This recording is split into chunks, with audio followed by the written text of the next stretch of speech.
Assalamualaikum warahmatullahi wabarakatuh. Alhamdulillah wassalatu wassalamu ala Rasulillah. Kali ini kita akan membahas ruhawasi batinah al-khams, yaitu 5 ruhawasi batinah yang ada pada otak yang melakukan proses berpikir di dalam otak kita di bawah kendali akal. Kita akan lihat perbandingan pada 3 kitab, yaitu pada kitab Raudatul Thalibin wa Umdatus Salikin, Ihya Ulumuddin dan Qimya'us Sa'adah.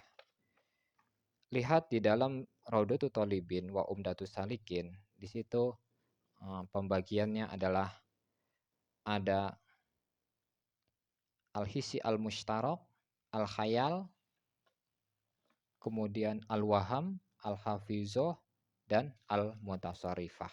Ini al-khayal, al-hafizah, al-hissi al-mushtarak, dan al-mutasarrifah. Sedangkan dalam Ihya Ulumuddin juz 3 kita buka pada halaman 6. Nah, di sini ada al-khayal, al-hafiz, yatazakkur, bil hissi al-mushtarak.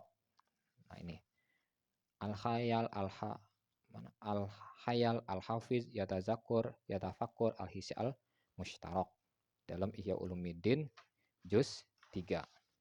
Kemudian dalam Qimya'us Sa'adah ini saya gunakan dari Majmu' ar-Rasail ala Imam Al-Ghazali. Di sini ada 7 juz dan kita akan mengambil dari kitab Qimya'us Sa'adah. Nah, ini al-khayal, at-tafakkur, al-hafiz, at-tazakur, dan al-waham. Ini dari kitab Qimya'us Sa'adah. Nah, itu sudah kita lihat sumbernya langsung dari kitab.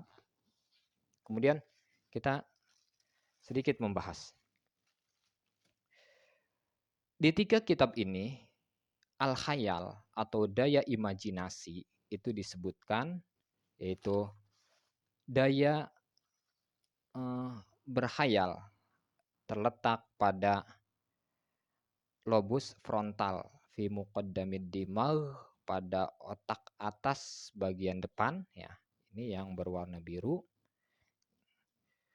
Daya al-khayal ini adalah daya ketika gambaran itu diperluas dalam bentuk yang berbeda. Contoh misalnya dari al-hissi al-mushtarak atau dari talamus ya. Itu kan gambaran dari mata ketika masuk al-hissi al-mushtarak, kemudian oleh al-hissi al-mushtarak yang bertempat pada talamus, itu gambaran rekaman itu akan digandakan, dikopi, kemudian dibagikan ke semua bagian ruhawasi batinah. Ketika dari talamus masuk kepada al-khayal, misalnya di talamus seorang mendapatkan rekaman melihat wanita cantik berseragam sekolah. Kemudian dari talamus masuk gambaran itu kepada al-khayal. Sedangkan ketika itu al-khayal mendapatkan sinyal energi dari quwwatus syahwat yang ada pada qaudatus, sehingga al-khayal akan berpikir, seandainya aku bisa bersama dengan wanita itu berpakaian pengantin, duduk bersama di pelaminan. Maka di al-khayal itu terdapat gambaran wanita berseragam sekolah, juga terdapat gambaran hologram wanita berpakaian pengantin. Kemudian nafsu sufiyah pada kelenjar gonad juga memancarkan sinyal pada al-khayal. Sehingga al-khayal akan berpikir, nanti kalau aku sudah menikah dengannya, aku akan melihat dia dengan berpakaian lingeri, pakaian seksi yang sangat indah. Maka di al-khayal itu akan ada gambaran lagi. Walaupun gambaran asalnya dari hissi al-mushtarak adalah wanita itu berseragam sekolah sesuai dengan wujud nyata yang dilihat oleh mata, tetapi ketika sudah masuk al-khayal, maka wanita itu menjadi mengganda gambarannya dengan berbeda-beda.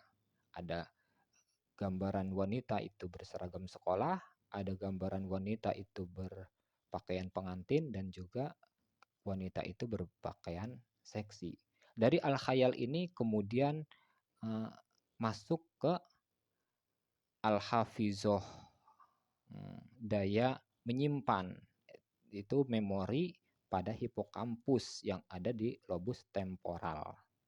Jadi gambaran yang tersimpan dari memori ini bisa jadi dari talamus langsung masuk ke dalam memori, sehingga gambaran apa adanya, misalnya wanita berseragam sekolah, ada juga dari al-khayal kemudian masuk ke memori. Jadi dari mata masuk ke talamus atau hisi al-musytarok, dari talamus kemudian digandakan, dibagikan ke al-khayal, lalu sesudah diproses oleh al-khayal menjadi gambaran yang bermacam-macam, lalu dari al-khayal itu dimasukkan ke al-hafizoh dalam memori yang ada pada lobus temporal.